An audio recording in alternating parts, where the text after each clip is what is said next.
Statistics second part ನಲ್ಲಿ ಅದರಲ್ಲಿ first chapter ಬಂದು ಟೈಮ್ ಸೀರೀಸ್ ಅಥವಾ ಟೈಮ್ ಸೀರೀಸ್ ಅನಾಲಿಸಿಸ್ ಅಂತಾನು ಕರೀತಾರೆ. ಓಕೆನಾ, ಆ ಚಾಪ್ಟರ್ ಇವತ್ತಿನ ಸ್ಟಾರ್ಟ್ ಮಾಡೋದ್ರಲ್ಲಿ ಅದ್ರ ಬಗ್ಗೆ ಜಸ್ಟ್ ನೋಟ್ಸ್ ಇದೆ. ಇದು ಜಸ್ಟ್ ಮೀನಿಂಗ್ ಅಂಡ್ ಡೆಫಿನೇಷನ್ಸ್ ಆಗಿರ್ಬೋದು, ಓಕೆನಾ, ಅದ್ರ ಇಂಟ್ರೊಡಕ್ಷನ್ಸ್ ಆಗಿರ್ಬೋದು. ಇಲ್ಲಿ time series nothing but we can, ಅಲ್ಲಿ ಮೀನಿಂಗ್ ಇದೆ ನೋಡ್ರಿ. When you observe numerical data at different points of time, the set of observation is known as time series. when we observe the numerical data, numerical nothing but in case data ಏನಾದ್ರು ಕೊಟ್ಟಿದ್ರೆ, ಹಂಗೆ ಅಂದ್ರೆ ಅಂಕೆ ಸಂಖ್ಯೆಗಳಲ್ಲಿ ಏನಾದ್ರು ಕೊಟ್ಟಿದ್ರೆ ಅದನ್ನ different points of view ನಲ್ಲಿ set ಮಾಡಿ, ಅಂದ್ರೆ ಟೈಮ್ ಬಗ್ಗೆ ಇಯರ್ ಕೊಟ್ಟಿದ್ರೆ ಇಯರ್ ವೈಸ್ ಆಗಿರ್ಬೋದು, ಅಥವಾ ಸೇಲ್ಸ್ ಕೊಟ್ಟಿದ್ರೆ ಸೇಲ್ಸ್ ವೈಸ್ ಆಗಿರ್ಬೋದು, ಅಥವಾ ಪ್ರೊಡಕ್ಷನ್ಸ್ ಕೊಟ್ಟಿದ್ರೆ ಪ್ರೊಡಕ್ಷನ್ ವೈಸ್ ಆಗಿರ್ಬೋದು. ಆ ಟೈಪ್ ಏನಾದ್ರು ಸೆಟ್ ಮಾಡ್ಕೊಂತ ನಾವೇನಾದ್ರು ಮಾಡ್ತಾ ಇದ್ರೆ ಅವೆಲ್ಲವನ್ನ ನಾವೇನಂತ ಕರೀಬೋದಲ್ಲಿ ಟೈಮ್ ಸೀರೀಸ್. ಅಂದ್ರೆ it should B on the base of time we can arrange in chronological order ಅಂತ ಕರೀತಾರೆ. ಅಂದ್ರೆ ಒನ್ ಬೈ ಒನ್ ಸೆಟ್ ಮಾಡ್ಕೊಂತ ಬರ್ತೀವಿ ಅಲ್ಲಿ. That is a time series. For example ಇದೆ ನೋಡ್ರಿ, ಎಕ್ಸಾಂಪಲ್ ಅಲ್ಲಿ ಏನ್ ನೋಡ್ಕೊಡ್ರಿ. For example if you observe the productions ಅದೇ ಬಟ್ ಯಾವ ತರ ಅಬ್ಸರ್ವ್ ಮಾಡ್ತೀವಿ ಅಲ್ಲಿ, ಪ್ರೀವಿಯಸ್ 5 years ಆಗಿರ್ಬೋದು, ಅಥವಾ ಪ್ರೀವಿಯಸ್ 3 years ಆಗಿರ್ಬೋದು, ಅಥವಾ ಪ್ರೀವಿಯಸ್ 2 years ಆಗಿರ್ಬೋದು, ಅಥವಾ ಅದ್ರ ತಕ್ಕಂಗೆ ಸೇಲ್ಸ್ ಆಗಿರ್ಬೋದು. ಪ್ರೊಡಕ್ಷನ್ ತಕ್ಕಂಗೆ ಏನ್ ಮಾಡ್ಬೋದು ಅಲ್ಲಿ ಸೇಲ್ಸ್ ಬರ್ತದೆ ನಮ್ಗೆ. ಆ ಸೇಲ್ಸ್ ಅಲ್ಲಿ ಏನ್ ಮಾಡ್ಕೊಂತೀವಿ, we can observe that chronological orders, ಅಂದ್ರೆ one by one set wise ಮಾಡ್ಕೊಂತಿದ್ರೆ that is a time series. Populations ಯಾವ ತರ ಇನ್ಕ್ರೀಸ್ ಆಗ್ತಾ ಇದೆ ಅದನ್ನು ಸಹ ಅಲ್ಲಿ ಏನ್ ಮಾಡ್ಕೊಂತೀವಿ, ಇನ್ ಕೇಸ್ ಡಾಟಾ ನ್ಯೂಮರಿಕಲ್ ಡಾಟಾನ ಕನ್ಸಿಡರ್ ಮಾಡ್ತೀವಿ. ನೆಕ್ಸ್ಟ್ ಇಂಪೋರ್ಟ್ ಆಗಿರ್ಬೋದು, ಎಕ್ಸ್ಪೋರ್ಟ್ ಆಗಿರ್ಬೋದು, ಅಂದ್ರೆ ಬೇರೆ ದೇಶದಿಂದ ಎಷ್ಟೆಷ್ಟು ತರಿಸ್ಕೊಂಡಿದ್ವಿ ಅದ್ರ ಬಗ್ಗೆ ಒಂದು ಡಾಟಾನ ಪ್ರಿಪೇರ್ ಮಾಡೋದು ಟೈಮ್ ಸೀರೀಸ್ ನಲ್ಲಿ ನಮಗೆ ಹೆಲ್ಪ್ ಆಗ್ತದೆ. ಅಂದ್ರೆ these are the uses for the time series analysis. ಅಂದ್ರೆ ಟೈಮ್ ಸೀರೀಸ್ ಕಲಿಯೋದ್ರಿಂದ ನಮ್ಗೆ ಏನ್ ಗೊತ್ತಾಗ್ತಂದ್ರೆ, I can observe the better production system in India, or sales ಬಗ್ಗೆ ಆಗಿರ್ಬೋದು, ಅಥವಾ ಇಂಡಿಯಾ ಬಗ್ಗೆ ಆಗಿರ್ಬೋದು, ಅಥವಾ ಅವ್ರ ಕಂಪ್ನಿ ಬಗ್ಗೆ ಆಗಿರ್ಬೋದು, ನಮ್ಮ ಕಂಪ್ನಿ ಬಗ್ಗೆ, ಅಥವಾ ಎಷ್ಟು ಪ್ರೊಡಕ್ಷನ್ಸ್ ಆಗ್ತಾ ಇದೆ, ಅಥವಾ ನಮ್ಮ ಕಂಪ್ನಿದು ಎಷ್ಟು ಸೇಲ್ಸ್ ಆಗ್ತಾ ಇದೆ, ಅಥವಾ ನಮ್ಮ ಒಂದು ಕರ್ನಾಟಕ ಸ್ಟೇಟ್ ಇಂದ ಪಾಪ್ಯುಲೇಷನ್ಸ್ ಎಷ್ಟು ಆಗ್ತದೆ, ಇದರ ಇನ್ಕ್ರೀಸಿಂಗ್ ಇದರ ಅಥವಾ ಡಿಕ್ರೀಸಿಂಗ್ ಇದನ್ನ, ಅವೆಲ್ಲದ್ರಲ್ಲಿ ಏನ್ ಮಾಡ್ಕೊಂತೀವಿ ಅಬ್ಸರ್ವ್ ಮಾಡೋದ time series. Either it should be depends on imports ಆಗಿರ್ಬೋದು, ಎಕ್ಸ್ಪೋರ್ಟ್ಸ್ ಆಗಿರ್ಬೋದು, etcetera. These are the time series ಕರೀಬೋದಲ್ಲಿ examples. That is the meaning of time series. Next definitions ನೋಡ್ಕೊಂಡ್ರೆ there is a 2 definitions is there. Okay, one is according to Maurice Hamburg ಅಂತ ಹೇಳಿ. Okay, Maurice Hamburg ಅಲ್ಲಿ. Okay, ಆ Maurice Hamburg ಅವ್ರ ಪ್ರಕಾರ a time series is a set of statistical observations arranged in chronological order. Here statistical observations nothing but for the purpose of calculations I need some datas. Okay, those datas will be set as a statistical observations. ಅಂದ್ರೆ ನನಗೆ ಬೇಕಂತ ಡಾಟಾಸ್ ನಾವೇನ್ ಮಾಡ್ಕೊಂತೀವಿ, ಅವುಗಳನ್ನ collect ಮಾಡ್ಕೊಂಡು for the purpose of calculations, not only use for the personal use ಆಗಿರ್ಬೋದು, ಅಥವಾ in case social use ಆಗಿರ್ಬೋದು, ಅಥವಾ in case for the purpose of company ಆಗಿರ್ಬೋದು, ಡೆವಲಪ್ಮೆಂಟ್ ಸಲುವಾಗಿ ಏನಾದ್ರು ಅದನ್ನ ಅಬ್ಸರ್ವೇಷನ್ಸ್ ಮಾಡ್ತಾ ಇದ್ದು ಅವುಗಳನ್ನ arranged in the chronological orders. Chronological nothing but step by step ಅಂತ ಕರೀತಾರೆ. ಓಕೆ, ಒಂದಾದ್ಮೇಲೆ ಇನ್ನೊಂದನ್ನ ಅರೇಂಜ್ ಮಾಡ್ಕೊಂತ ಬಂದು ಅದನ್ನ ಸೆಟ್ ಮಾಡೋದನ್ನ ನಾವು ಕ್ರೋನಾಲಜಿಕಲ್ ಆರ್ಡರ್ಸ್ ಅಂತ ಕರೀತೀವಿ. Okay, that is the in case according to Morris Hamburg. ಅದನ್ನ ಬರ್ಕೊಂಡಂಗಿದ್ರೆ ಬರ್ಕೊಂಡ್ಬಿಡ್ರಿ. ಒಂದ್ಸಲ ಕಾಣ್ತದಲ್ಲ, ಸ್ಕ್ರೀನ್ ಎಲ್ಲ ಕಾಣ್ತದಲ್ಲಮ್ಮ? ಹಾ ಸರ್, ಕಾಣಿಸುತ್ತೆ. ನೆಕ್ಸ್ಟ್ ಅಕಾರ್ಡಿಂಗ್ ಟು ಪ್ಯಾಟರ್ಸನ್ ನೋಡ್ಕೊಡ್ರಿ. ಅಲ್ಲಿ a time series consist of statistical data which are collected, recorded, observed over successive increments. Here ಅಲ್ಲಿ ಏನ್ ಮಾಡ್ಕೊಂತೀವಿ ಅಂದ್ರೆ time series consist of statistical data. It's consist nothing but it included. Statistical ಡಾಟಾನ ಅಂತ ಯಾಕೆ ಕರಿತಾ ಇದ್ವು ಅಂದ್ರೆ, the statistical data will be arranged on the basis of time, on the basis of production, on the basis of sales, on the basis of depends on their performance. ಆ ತರ ಒಂದು arrangement ಮಾಡಿದಂತ ಡಾಟಾ ನಾವು statistical data ಅಂತ ಕರೀತಾರೆ. Which are collected. Okay, ಅದನ್ನ collect ಮಾಡ್ತೀವಿ, plus record ಮಾಡ್ತೀವಿ. Record nothing but I should make A book keeping ಆಗಿರ್ಬೋದು, ಅಕೌಂಟಿಂಗ್ ಸಿಸ್ಟಮ್ ಅಂದ್ರೆ ಬುಕ್ ಕೀಪಿಂಗ್ ಅಂತ ಮಾಡ್ತೀವಿ. ಅದೇ ಸ್ಟ್ಯಾಟಿಸ್ಟಿಕಲ್ ಡಿಪಾರ್ಟ್ಮೆಂಟ್ ಅಲ್ಲಿ ರೆಕಾರ್ಡ್ ಮಾಡ್ತೀವಿ. Record nothing but systematic systems ಅಲ್ಲಿ ಆಡ್ ಮಾಡಿರ್ಬೋದು, ಅಥವಾ ಎಕ್ಸೆಲ್ ಶೀಟ್ ನಲ್ಲಿ ಆಡ್ ಮಾಡ್ತಿರ್ಬೋದು. ಅದು ರೆಕಾರ್ಡ್ ಮಾಡಿಕೊಂಡು observed over successive increments. Observe nothing but I should observe where is the increasing, where is the decreasing, where is the problematic in the performance of the labours ಆಗಿರ್ಬೋದು, ಯಾವ ಒಂದು year ನಲ್ಲಿ labours performance ಚೆನ್ನಾಗಿದೆ, here the labour performance is very good, the company will be sales increased ಆಗಿರ್ಬೋದು, profit motive ಆಗಿರ್ಬೋದು, ಆ ತರ ಇರ್ತದೆ. ಅದೇ ಲೇಬರ್ಸ್ ಪರ್ಫಾರ್ಮೆನ್ಸ್ ಚೆನ್ನಾಗಿಲ್ಲ ಅಂತಂದ್ರೆ that should be effect on our sales and performance of the labors. That is a successive increments ಅಂತ ಕರೀತಾರೆ. ಓಕೆ, ಅದೊಂದು ಡೆಫಿನೇಷನ್ ಬರ್ಕೊಂಡ್ಬಿಡ್ರಿ ಅಲ್ಲಿ.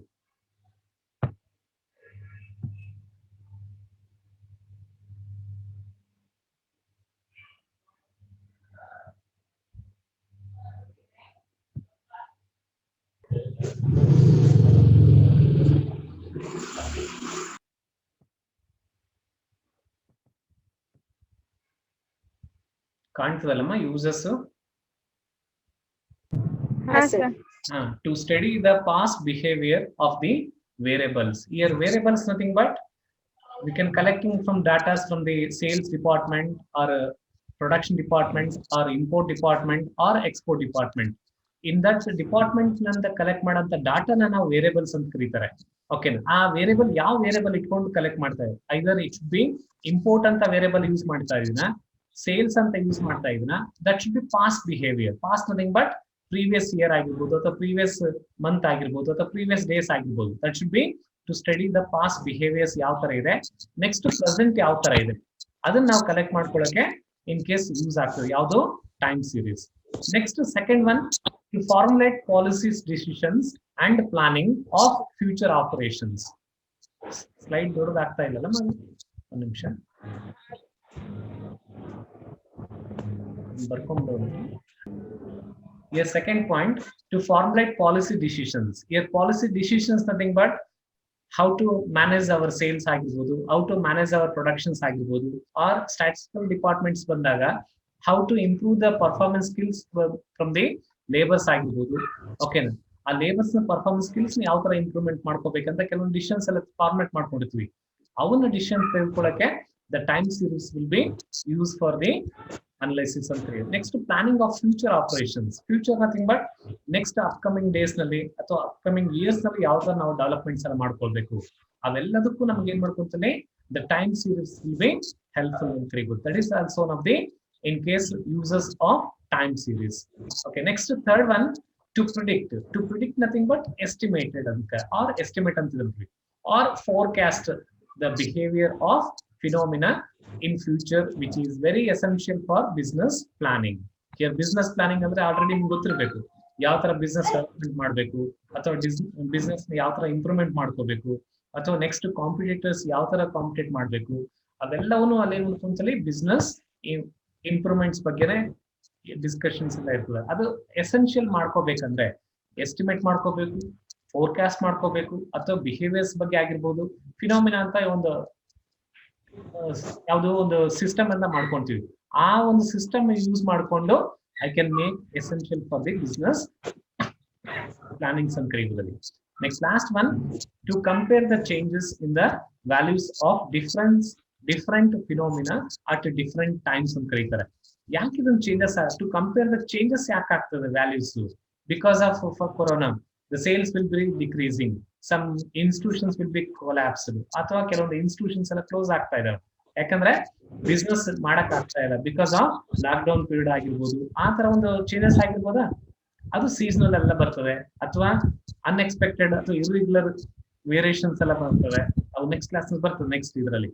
ಓಕೆ, ಈ ತರ ಕಂಪ್ಯಾರಿಸನ್ ಚೇಂಜಸ್ ಮಾಡ್ಕೊಂಡು ಕಂಪೇರ್ ಯಾಕೆ ಮಾಡ್ತೀವಿ ಅಂದ್ರೆ before year how to manage the business, or next year how to prepare the business, but present year how to maintain the business. ಇದನ್ನ ಇಟ್ಕೊಂಡ್ರೆ ಅಂತಲೇ ಒಂದು ಡಿಫರೆಂಟ್ ಟೈಮ್ಸ್ ಅಲ್ಲಿ ಯೂಸ್ ಮಾಡ್ಕೊಂಡು ಟೈಮ್ ಸೀರೀಸ್ ಎಲ್ಲ ಯೂಸ್ ಮಾಡ್ಕೊಂಡು, that is the next one, uses of time series. ಬರ್ಕೊಂಡ್ರೆ 4 points ಇದೆ ನೋಡಿ. ಇದು 5 ಮಾರ್ಕ್ಸ್ ಕೇಳಿದ್ರೆ ಬರೀರಿ. ಯೂಶಲಿ ನಿಮ್ಗೆ ಆಲ್ರೆಡಿ ಸಿಲೆಬಸ್ ಕಾಪಿ ಒಂದೇ ಚಾಪ್ಟರ್ ಆಗಿರ್ಬೇಕು ನಿಮ್ಗೆ. ಒಂದೇ ಚಾಪ್ಟರ್ ಕಳಿಸಿದ್ರು. ಚಾಪ್ಟರ್ ಇದೆ. ಟೈಮ್ ಸೀರೀಸ್ ನಲ್ಲಿ 2 ಮಾರ್ಕ್ಸ್ 1 ಕ್ವಶನ್ ಬರ್ಕೊಂಡ್ಬಿಡ್ರಲ್ಲಿ ಮೇಲೆ ಹೆಡ್ಡಿಂಗ್ ನಲ್ಲಿ. ಟೈಮ್ ಸೀರೀಸ್ ನಲ್ಲಿ 2 marks 1 question, next 5 marks 1 question,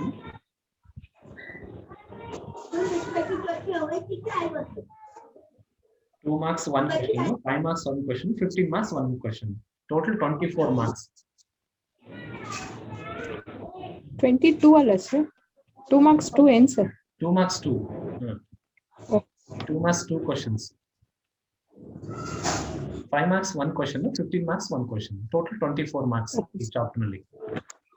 okay sir just ಈ ಚಾಪ್ಟರ್ ನಲ್ಲಿ ಏನ್ ಬರ್ತಂದ್ರೆ ಒಂದು 4 ಮೆಥಡ್ ಬರ್ತವೆ.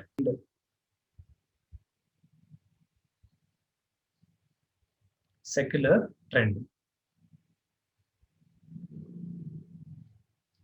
ಡಿಪೆಂಡ್ಸ್ ಆನ್ ವೇರಿಯೇಷನ್ಸ್ ಅಂತ ಕರೀತಾರೆ. ನೆಕ್ಸ್ಟ್ ಸೀಸನಲ್ ಕಾಂಪೋನೆಂಟ್ಸ್ ಅಥವಾ ಸೀಸನಲ್ ವೇರಿಯೇಷನ್ಸ್ ಅಂತ ತಗೊಳ್ರಿ ಇದನ್ನ. ಸೀಸನಲ್ ವೇರಿಯೇಷನ್ಸ್ ಅಥವಾ ಕಾಂಪೋನೆಂಟ್ಸ್ ಎರಡು ಒಂದೇ. ಅಥವಾ ಸೀಸನಲ್ ಟ್ರೆಂಡ್ ಅಂತ ಕರೀತಾರೆ. ಎಷ್ಟು ಕೆಳಗಡೆ T N small T second one. Next ಈ ಕಡೆ ಪಾರ್ಟ್ ನಲ್ಲಿ ಬಂದ್ರೆ ಥರ್ಡ್ ಒನ್ ಈ ಕಡೆ cyclical components or cyclical trend ಅಂತ ಕರೀತಾರೆ ಅಥವಾ ಸೈಕ್ಲಿಕಲ್ ವೇರಿಯೇಷನ್ಸ್ ಅಂತಾನು ಕರೀತಾರೆ.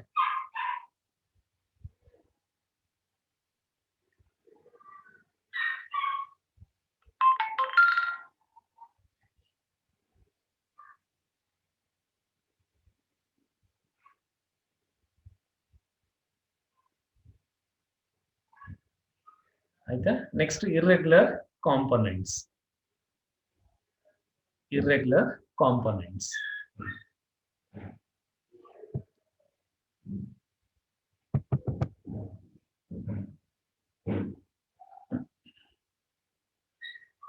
ಇದನ್ನು ಒಂದೊಂದಾಗಿ ಎಕ್ಸ್ಪ್ಲೇನ್ ಮಾಡ್ಕೊಂತ ಬರ್ಬೇಕು. ಇದೇ 4 ಪಾಯಿಂಟ್ಸ್ ಮೇಲೆ ನಿಮಗೆ ಪ್ರಾಬ್ಲಮ್ಸ್ ಇರ್ತಲ್ಲಿ.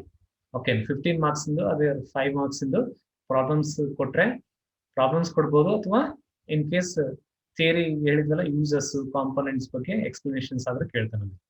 ಓಕೆ ಕಾಂಪೋನೆಂಟ್ಸ್ ಬಗ್ಗೆ ಕೇಳಿದ್ರೆ ಈ ಚಾರ್ಟ್ ಹಾಕಿ ಆ 5 ಮೀನಿಂಗು ಪ್ಲಸ್ ಅದಕ್ಕೆ ಎಕ್ಸಾಂಪಲ್ ಒಂದು ಚಾರ್ಟ್ ಇರ್ತದೆ, ಆ ಚಾರ್ಟ್ ಅನ್ನು ಎಕ್ಸ್ಪ್ಲೇನ್ ಮಾಡ್ಬೇಕಲ್ಲಿ. ಅಥವಾ ಆ ಚಾರ್ಟ್ ಹಾಕಿಬಿಟ್ರೆ ಸಾಕಲ್ಲಿ.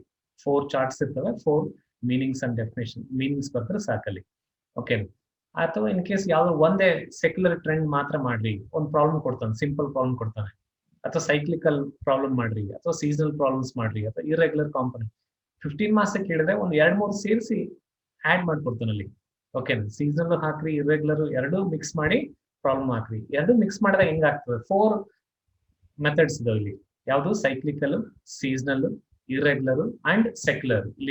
One that is likely to continue is like that is likely is one that is likely to continue moving in the same general directions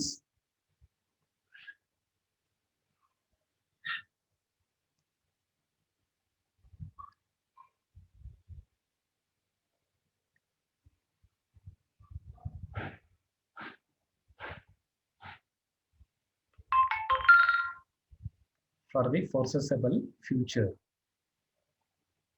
Foreseeable.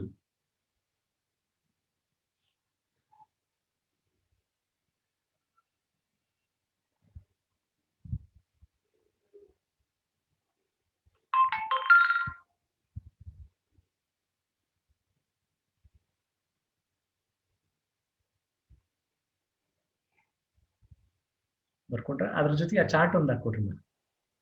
Here foreseeable means ನಿರೀಕ್ಷಿತ ಅಂತ ಕರೀತಾರೆ, ಅಂದ್ರೆ expected ಅಂತ ಕರೀತಾರೆ. Foreseeable nothing but expected future. ಸ್ವಲ್ಪ words ಎಲ್ಲ changes ಮಾಡ್ಕೋಬೇಕಲ್ಲ. Expected ಅನ್ನೋ ವರ್ಡ್ಗೆ ಫೋರ್ಸೆಸಬಲ್ ಅಂತ ಬಂದಿದೆ ಇಲ್ಲಿ. Expected future.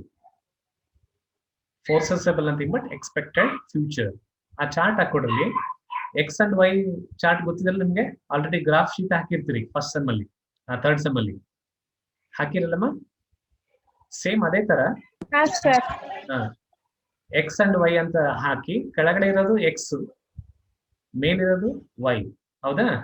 ಎಕ್ಸ್ ನಲ್ಲಿ ಇಯರ್ಸ್, ಮೇಲಿರೋದು ಪ್ರೊಡಕ್ಷನ್ಸ್ ಆಗಿರ್ಬೋದು, ಸೇಲ್ಸ್ ಆಗಿರ್ಬೋದು. ಎಷ್ಟು ಟನ್ಸ್, 0, 2 ಟನ್ಸ್, 4 ಟನ್ಸ್, ಆ ತರ ಟನ್ಸ್ ಅಂತ 20 ವರೆಗೆ ಬರ್ಕೊಡ್ರಿ. ಜಸ್ಟ್ ಅಸಂಪ್ಷನ್ ಅಷ್ಟೇ ಇದು, ಎಕ್ಸಾಂಪಲ್ ಅಷ್ಟೇ ಇದು. ಎಕ್ಸಾಂಪಲ್ ನೀವು ಯಾವ ತರ ಆದ್ರೆ ಹಾಕೋಬೋದಲ್ಲಿ. ಪ್ರೆಸೆಂಟ್ ಒಂದು 5 ಇಯರ್ಸ್ ಬರ್ಕೊಂಡ್ಬಿಡ್ರಿ. 2005 ಅಥವಾ 2015, 16, 17, 18, 19, 20, 21 ಅಥವಾ ಒಂದು 5 ಇಯರ್ಸ್ ಬರ್ಕೊಂಡು ಒಂದು ಚಾರ್ಟ್ ಹಾಕ್ರಿ.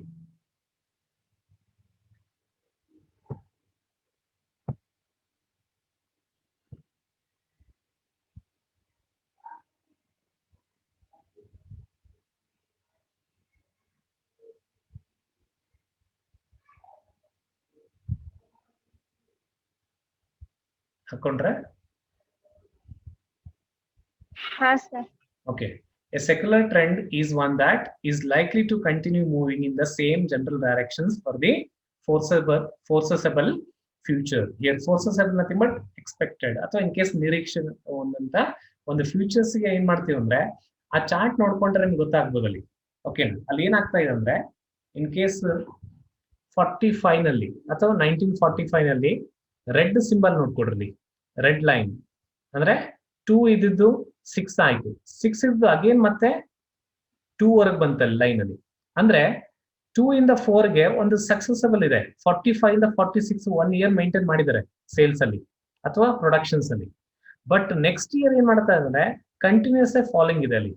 ಅಂದ್ರೆ it should be forcible futures ಏನಾಗ್ತಾ ಇದೆ ಅಂದ್ರೆ ನೆಕ್ಸ್ಟ್ ಇಯರ್ ಮತ್ತೆ ಡಬಲ್ ರೈಸ್ ಆಗ್ತಾ ಇದೆ. 2 ಇಂದ ಒಮ್ಮೆಲೆ ಮತ್ತೆ 10 ವರೆಗೆ ಬರ್ತಾ ಇದೆ. ಫೋರ್ಸಬಲ್ ಡೈರೆಕ್ಷನ್ಸ್ ಏನಾಗಿದೆ ಅಲ್ಲಿ ಚೇಂಜಸ್ ಆಗ್ತಾ ಇದೆ. ಅಂದ್ರೆ ಜಾಸ್ತಿ ಎಕ್ಸ್ಪೆಕ್ಟೆಡ್ ಮಾಡ್ಕೊಂಡು ಬಿಸ್ನೆಸ್ ರನ್ ಮಾಡ್ತಾ ಇದ್ದಾರೆ. ಅಂದ್ರೆ ಏನಾದ್ರು ಪ್ರಾಬ್ಲಮ್ಯಾಟಿಕ್ ಬಂದಾಗ ಆ ಪ್ರಾಬ್ಲಮ್ಸ್ ನ ಸೊಲ್ಯೂಷನ್ಸ್ ತಗೊಂಡು ಅಥವಾ ಟೈಮ್ ಸೀರೀಸ್ ಸೊಲ್ಯೂಷನ್ಸ್ ಎಲ್ಲ ಯೂಸ್ ಮಾಡ್ಕೊಂಡು ಎಕ್ಸ್ಪೆಕ್ಟೆಡ್ ಅಥವಾ ನೆಕ್ಸ್ಟ್ ಫೋರ್ಕಾಸ್ಟ್ ಎಲ್ಲ ಮಾಡ್ಕೊಂಡು ಬಿಸ್ನೆಸ್ ಸ್ಟಾರ್ಟ್ ಮಾಡ್ತಾರೆ. ಆ ಬಿಸ್ನೆಸ್ ಸ್ಟಾರ್ಟ್ ಮಾಡ್ಕೋಬೇಕಾದ್ರೆ ಸೆಕ್ಯುಲರ್ ಟ್ರೆಂಡ್ ಅನ್ನ ಯೂಸ್ ಮಾಡ್ತಾರೆ. ಅಂದ್ರೆ ಪ್ರೀವಿಯಸ್ ಡಾಟಾಸ್ ಎಲ್ಲ ಇಟ್ಕೊಂಡು ನೆಕ್ಸ್ಟ್ ಇಯರ್ ಬಿಸ್ನೆಸ್ ಕಂಟಿನ್ಯೂ ಮಾಡ್ಬೇಕಾ ಬೇಡ ಅಥವಾ ಕಂಟಿನ್ಯೂಸ್ ಬಿಸ್ನೆಸ್ ಮಾಡ್ಕೊಂಡ್ರೆ ಎಲ್ಲಿ ನಮಗೆ ಸೆಕ್ಯುಲರ್ ಟ್ರೆಂಡ್ ಹೆಲ್ಪ್ ಆಗ್ತದೆ ಅಂದ್ರೆ in case forecasting the business ಅಂದ್ರೆ ಎಕ್ಸ್ಪೆಕ್ಟೆಡ್ ಮಾಡ್ತೀವಿ, ಫ್ಯೂಚರ್ಸ್ ನಲ್ಲಿ ಎಕ್ಸ್ಪೆಕ್ಟ್ ಮಾಡ್ತೀವಿ. ನಾವು ಏನಂತ ಎಕ್ಸ್ಪೆಕ್ಟ್ ಮಾಡ್ತೀವಿ ಅಲ್ಲಿ, ನಮ್ ಸೇಲ್ಸ್ ಜಾಸ್ತಿ ಆಗ್ಬೇಕು ಅಥವಾ ನಮ್ ಪ್ರೊಡಕ್ಷನ್ ಜಾಸ್ತಿ ಆಗ್ಬೇಕು ಅಥವಾ ನಮ್ ಕಸ್ಟಮರ್ಸ್ ಸಂಖ್ಯೆ ಜಾಸ್ತಿ ಆಗ್ಬೇಕು ಅಥವಾ ನಮ್ ಬಿಸ್ನೆಸ್ ಅಲ್ಲಿ ಡಾಟಾಸ್ ಏನ್ ಮಾಡ್ಕೊಂತಲ್ಲಿ ಇನ್ಕ್ರಿಮೆಂಟ್ಸ್ ಆಗ್ಬೇಕು. ಅವೆಲ್ಲದರ ಬಗ್ಗೆ ಏನ್ ಮಾಡ್ಕೊಂತಲ್ಲಿ ಸೆಕ್ಯುಲರ್ ಟ್ರೆಂಡ್ ಅನ್ನು ಯೂಸ್ ಮಾಡ್ಕೊಂಡು. That is the first one. That should be secular trend. That is the first one. Okay, next second one ನೋಡ್ರಿ, ಸೀಸನಲ್ ವೇರಿಯೇಷನ್ಸ್ ಅಂತ ಕರೀತಾರೆ. ನೆಕ್ಸ್ಟ್ ಒನ್ ಬರ್ಕೊಡ್ಲಿ, seasonal variation. Seasonal variation heading seasonal variation ಅಂತ ಬರ್ಕೊಂಡು ಅವ್ರ meaning ಬರ್ಕೊಡ್ರಿ.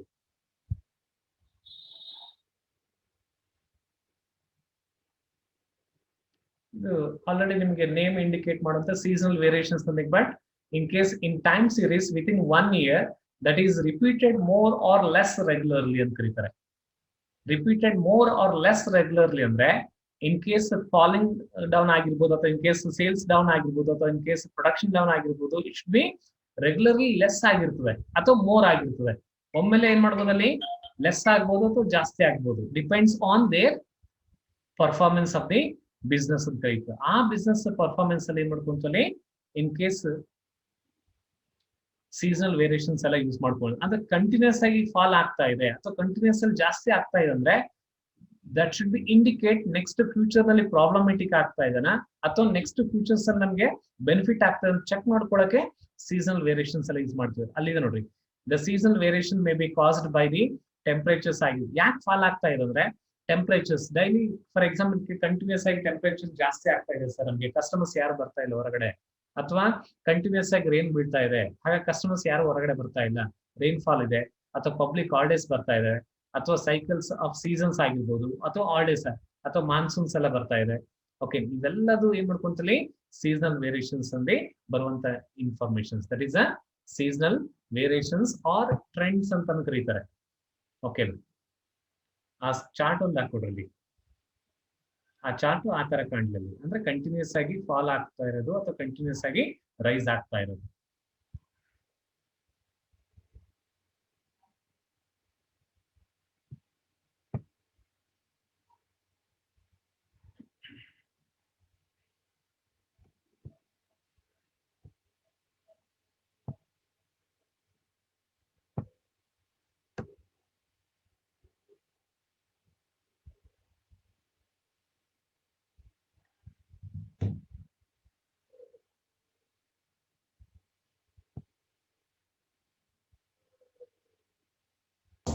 Sir ಅದು X Axis ಏನ್ indicate ಮಾಡ್ತಿದೆ ಸರ್ ಅಲ್ಲಿ?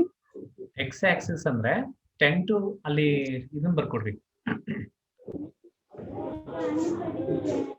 ಅಲ್ಲಿ ಇಯರ್ ಮೆನ್ಷನ್ ಮಾಡ್ಕೊಡ್ರಿ ಕೆಳಗಡೆ.